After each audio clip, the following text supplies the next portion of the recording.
নমস্কার, আজ জানাবো পশ্চিমবঙ্গ ও দেশ ও বিদেশের গুরুত্বপূর্ণ 15টি তাজা সংবাদ। শুরুতেই দেখে নিন শিরোনাম, পরে থাকবে বিস্তারিত।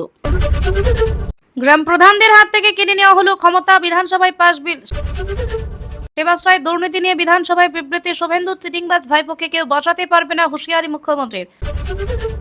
কলকাতায় নিট আন্দোলনে উত্তেজনা, গ্রেফতার কুণাল ঘোষ। প্রধানের পদত্যাগের পর কাটলো জট, লিট কাণ্ডে এবার বাকি দাবিগুলি কি কি?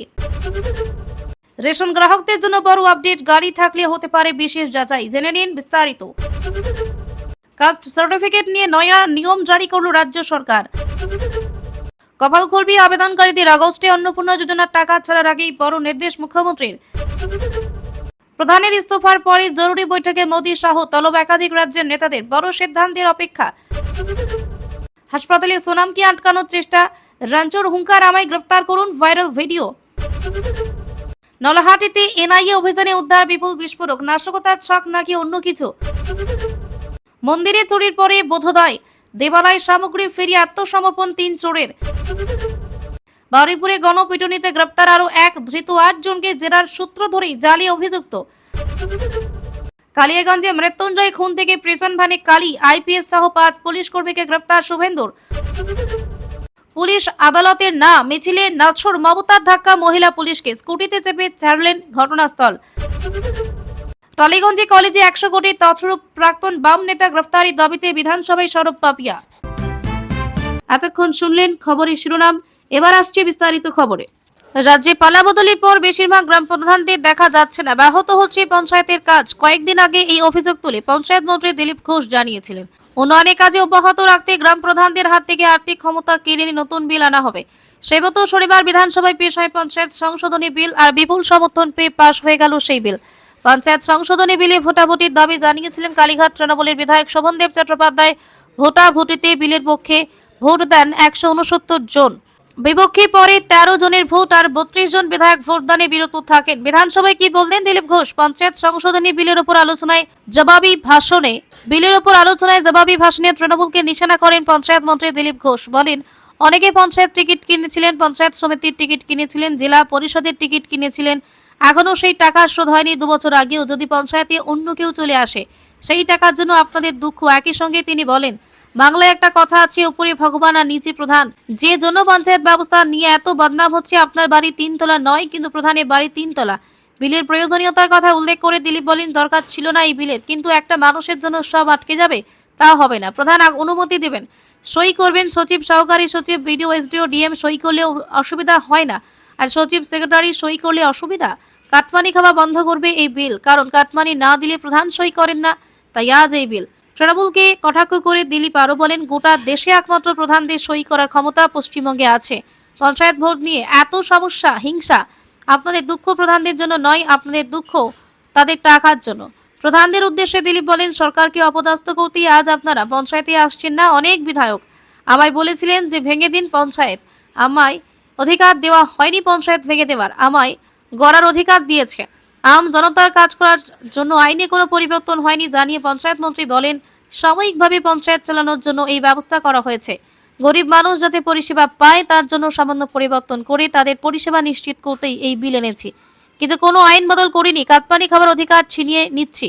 তৃণমূল আমলে বিভিন্ন সরকারি প্রকল্পে কাটমানি খাবার অভিযোগ বারবার উঠেছে।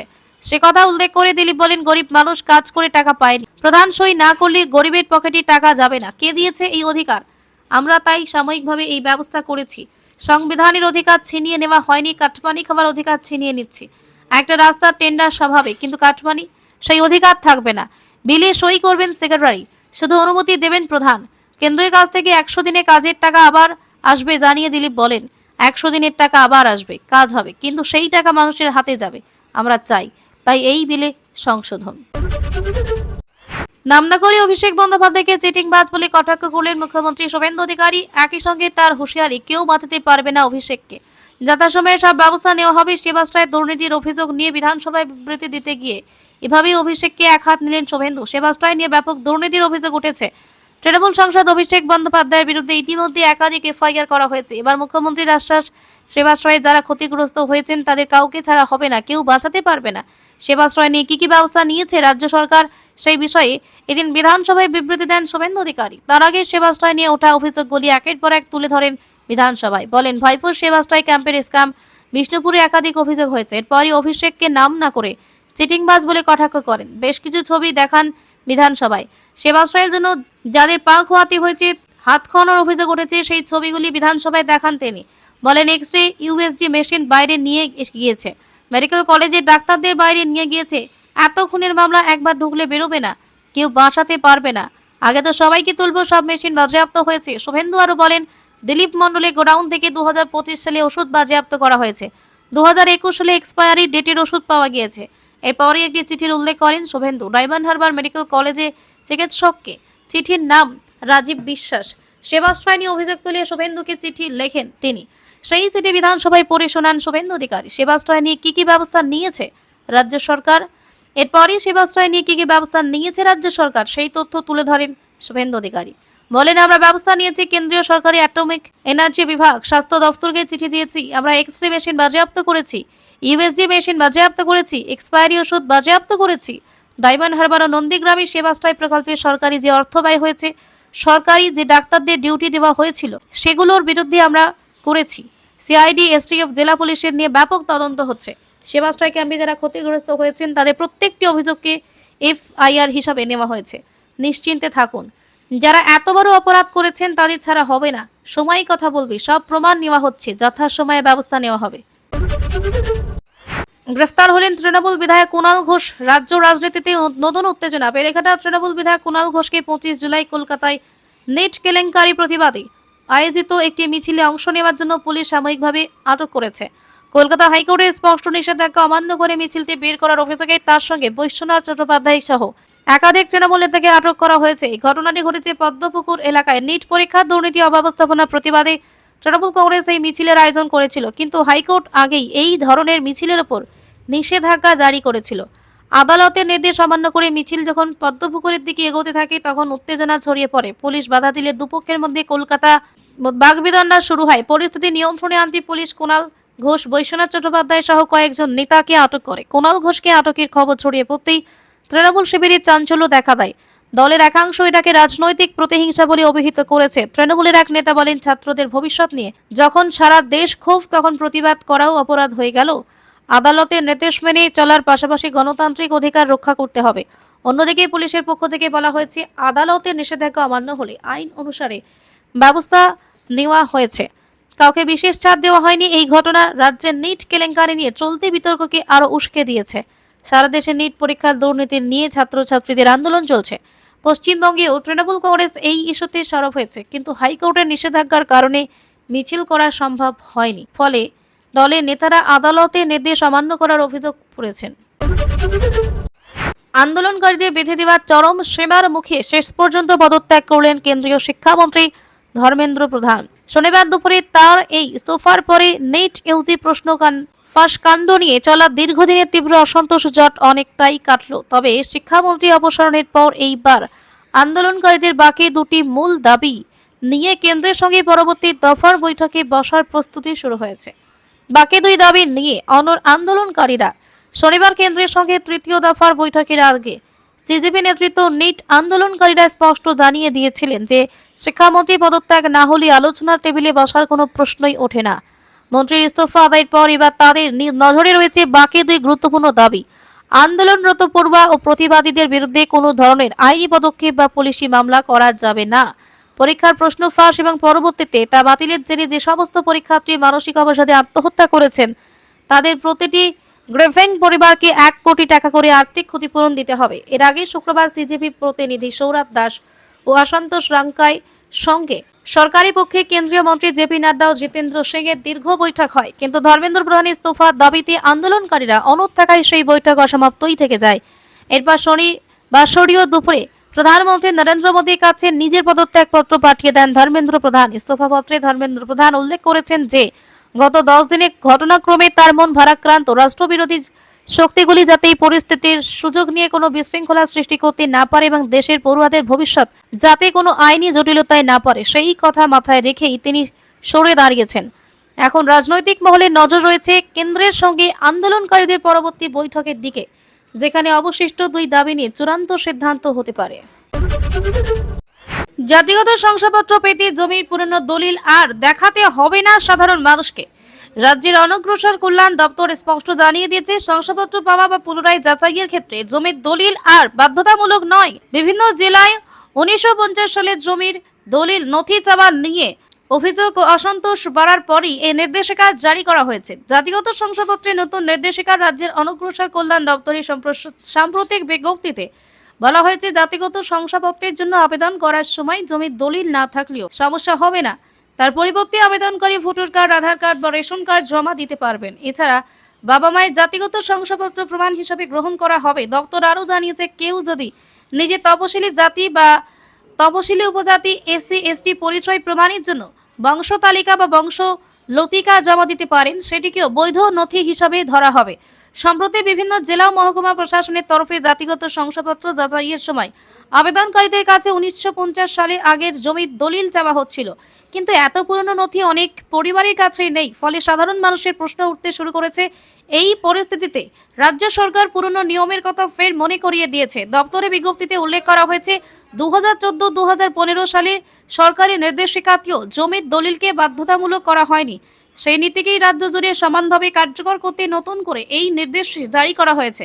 এই পরিস্থিতিতে রাজ্য সরকার পুরনো নিয়মের কথা ফের মনে করিয়ে দিয়েছে। দপ্তরের বিজ্ঞপ্তিতে উল্লেখ করা হয়েছে, 2014-15 সালের সরকারি নির্দেশিকাতেও জমির দলিলকে বাধ্যতামূলক করা হয়নি। সেই নীতিকেই রাজ্য জুড়ে সমানভাবে কার্যকর করতে নতুন করে এই নির্দেশ জারি করা হয়েছে। সরকারি সূত্রে বক্তব্য, জাতিগত শংসাপত্র ইস্যু এবং পুনঃযাচাইয়ের ক্ষেত্রে সব জেলা ও মহকুমায় একই নিয়ম মেনে কাজ নিশ্চিত করতেই এই স্পষ্টীকরণ করা হয়েছে। ফলে এখন থেকে আবেদনকারীদের জমির দলিল না থাকলেও বিকল্প নথি দেখিয়ে জাতিগত শংসাপত্রের জন্য আবেদন বা যাচাইয়ের প্রক্রিয়া সম্পূর্ণ করা যাবে। বিজেপি সরকারের জনপ্রিয় প্রকল্প অন্নপূর্ণা যোজনা নিয়ে চর্চার মাঝে এবার কড়া বার্তা দিলেন মুখ্যমন্ত্রী শুভেন্দু অধিকারী। প্রতিশ্রুতি মতো বিজেপি ক্ষমতায় আসার পর অন্নপূর্ণা যোজনা শুরু হলেও অভিযোগ, আবেদন জমা করার পরেও বহু প্রকৃত যোগ্য উপভোক্তা প্রকল্পের সুবিধা থেকে বঞ্চিত হয়েছেন। জানিয়ে চলছে বিক্ষোভ। এই ইস্যুতে রাষ্ট্রান্তে এবার কড়া সিএম। অন্নপূর্ণা যোজনা নিয়ে বিধায়কদের কাঁধে নয়া দায়িত্ব।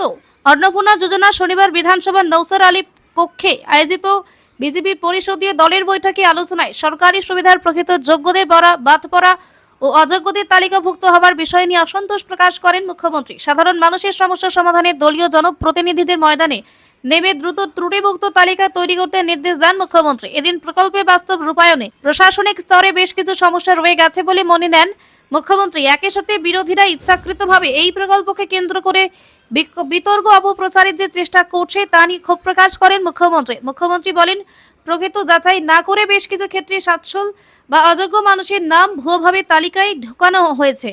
পাশাপাশি বহু দরিদ্র মানুষ যারা অযোগ্য তারাই প্রকল্পের সুবিধা থেকে বঞ্চিত হয়েছেন। বিধায়কদের উদ্দেশ্যে বার্তা দিয়ে মুখ্যমন্ত্রী বলেন, কেবলমাত্র প্রশাসনিক আধিকারিক বা আমলাদের উপর ভরসা করে হাত গুটিয়ে বসে থাকলে চলবে না, গ্রাউন্ড লেভেলে সমীক্ষা করতে হবে। মুখ্যমন্ত্রীর নির্দেশ, প্রতিটি বিধানসভা কেন্দ্রে বিধায়কদের অবিলম্বে উদ্যোগী হয়ে মাঠ পর্যায়ে সমীক্ষা চালাতে হবে যাতে সঠিক উপভোক্তা প্রকল্পের সুবিধা পান। মুখ্যমন্ত্রী বলেন, নিজের এলাকার জনপ্রতিনিধিদেরই এই প্রকল্পে কোন কোন অযোগ্য ও ভুল নাম সরকারি তালিকায় ঢুকে পড়েছে এবং কাদের নাম অবিলম্বে এই তালিকার অন্তর্ভুক্ত করা উচিত সেই নিয়ে স্বচ্ছ তালিকা প্রস্তুতে বড় দায়িত্ব পালন করতে হবে। সরকারি এই প্রকল্পকে সম্পূর্ণ স্বচ্ছ করতে বিজেপির বিধায়কদের সক্রিয় ভূমিকা পালন করার জোরালো বার্তা এদিন মুখ্যমন্ত্রী দেন। কংগ্রেসের চাপে ধর্মেন্দ্র প্রধানের ইস্তফার পরই দিল্লিতে জরুরি বৈঠক। বেশ কিছুক্ষণ একান্তে আলোচনা করলেন প্রধানমন্ত্রী নরেন্দ্র মোদী ও স্বরাষ্ট্রমন্ত্রী অমিত শাহ। বিজেপি সূত্রের খবর, প্রধানের ইস্তফার পর পরিস্থিতি কিভাবে সামাল দেওয়া হবে, আগামী দিনে কংগ্রেসদের মোকাবিলায় দল ও সরকার কোন পথে এগোবে সেসব ঠিক করতেই বৈঠকে বসেন সরকারের শীর্ষ দুই মাথা। কংগ্রেস জনতা পার্টির এই বিক্ষোভের শুরু থেকে বিজেপির একটা অংশের দাবি ছিল, এই পড়ুয়াদের মধ্যে দেশ বিরোধীরা ঢুকে আন্দোলনকে হাইজ্যাক করছে। পাকিস্তান থেকে আন্দোলনে যে উস্কানি দেওয়া হচ্ছিল সেসব প্রমাণও দিল্লি পুলিশের হাতে এসেছে। ইতিমধ্যে বেশ কিছু পাক হ্যান্ডেল নিষিদ্ধ করা হয়েছে। বেশ কিছু তথাকথিত অপরাধীকেও বিক্ষোভে সামিল হতে দেখা গিয়েছে। এই পরিস্থিতি অমিত শাহ এবং নরেন্দ্র মোদী বৈঠক বেশ তাৎপর্যপূর্ণ। অন্য সম্ভাবনার কথাও শোনা যাচ্ছে। গত এক মাসে 3 কেন্দ্রীয় মন্ত্রী ইস্তফা দিলেন। শুক্রবার ইস্তফা দিয়েছেন কেন্দ্রীয় রেল প্রতিমন্ত্রী রবনীত সিং বিট্টু। তাকে কেন্দ্র করে সরিয়ে পাঞ্জাবের রাজনীতিতে মন দিতে বলেছে বিজেপির শীর্ষ নেতৃত্ব। ঠিক এক মাস আগে আরও এক কেন্দ্রীয় মন্ত্রী জর্জ কুরিয়েন ইস্তফা দিয়েছেন, তারও রাজ্যসভার মেয়াদ শেষ হয়েছিল। এসবের মধ্যে আবার ধর্মেন্দ্র প্রধান ইস্তফা দিলেন, ফলে মন্ত্রিসভায় শূন্যস্থানের সংখ্যাটা বাড়ছে। সেই শূন্যস্থান পূরণের ব্যাপারেও আলোচনা হতে পারে। মোদী শাহের মধ্যে যা খবর তাতে দ্রুত কেন্দ্রীয় মন্ত্রিসভার রদবদল হতে চলেছে। শোনা যাচ্ছে ইতিমধ্যে বিভিন্ন রাজ্যের নেতাদের ডেকে আলোচনার সিদ্ধান্ত নিয়েছে মোদী সরকার। দিল্লিতে তলব করা হয়েছে মহারাষ্ট্রের মুখ্যমন্ত্রী দেবেন্দ্র ফডনবিসকে, ডাকা হয়েছে উপমুখ্যমন্ত্রী একনাথ শিন্ডেকেও। আগামী দিনে উত্তরপ্রদেশের নেতাদেরও তলব করতে পারে বিজেপির শীর্ষ নেতারা। ফলে মন্ত্রিসভার রদবদল নিয়ে বড়সড় সিদ্ধান্ত নেওয়ার সম্ভাবনা উড়িয়ে দেওয়া যায় না। এবার 4 চাকা গাড়ি থাকলে সন্দেহভাজনের তালিকায় উঠবে রেশন গ্রাহকদের নাম। তবুও শুধু 4 চাকার গাড়ি নয়, পিএম কিষাণ প্রকল্পে নথিভুক্ত প্রায় 2.5 একর জমি থাকলে কিংবা কোনো কোম্পানির ডিরেক্টর হিসেবে নাম থাকলে সন্দেহজনক হিসেবে চিহ্নিত হবেন তিনি। যদিও পরে এই উপভোক্তার কার্ড সাময়িক ব্লক করে দেওয়ার পর প্রয়োজনে বাতিল করা হতে পারে বলে এমনটা জানানো হয়েছে। 4 চাকার মালিকদের জন্য রেশন আপডেট, যদিও এই বিষয়ে জেলা খাদ্য দপ্তরে ইতিমধ্যে রাজ্য থেকে এসওপি পাঠানো হয়েছে, তা কোনো নির্দেশিকা হিসাবে পাঠানো হয়নি। তবে এই এসওপি মেনেই কাজ হচ্ছে দপ্তরে। এসওপি অনুযায়ী পিএম কিষাণ প্রকল্পে নথিভুক্ত যেসব ব্যক্তির 2.5 একর জমি রয়েছে তার নামও সন্দেহজনক গ্রাহক হিসাবে এসেছে। পাশাপাশি কেউ ছোট বড় যে কোনো কোম্পানির ডিরেক্টর হলে কিংবা জিএসটি টার্নওভার 25 লক্ষ টাকা হলে গ্রাহকদের কার্ড সাময়িকভাবে ব্লক করা হবে। তারপর যা যাচাই করে প্রয়োজনীয় ব্যবস্থা নেবে দপ্তর। ইতিমধ্যে পুরুলিয়া জেলায় সন্দেহজনক রেশন গ্রাহক হিসাবে 3200 জন চিহ্নিত হয়েছে। ওই গ্রাহকদের কার্ড সাময়িকভাবে ব্লক করেছে দপ্তর। নথি যাচাইয়ের পর প্রয়োজনে কার্ড পুনরায় চালু করা হতে পারে কিংবা পুরোপুরি বাতিল করা হতে পারে বলে জানা গিয়েছে। জেলা খাদ্য দপ্তর সূত্রে আরও জানা গিয়েছে, প্রাথমিকভাবে পাওয়া তথ্য অনুযায়ী সন্দেহজনক তালিকায় থাকা গ্রাহকদের কার্ড দপ্তর থেকে বন্ধ করা হলেও তারা উপযুক্ত নথি সহ কার্ড পুনরায় চালু করার আবেদন করতে পারবেন। সম্প্রতি একজন মুঠে খাদ্য দপ্তরে অফিসে গিয়ে জানতে পারেন তার নামে 4 চাকা গাড়ি থাকায় নাকি কার্ড ব্লক হয়েছে।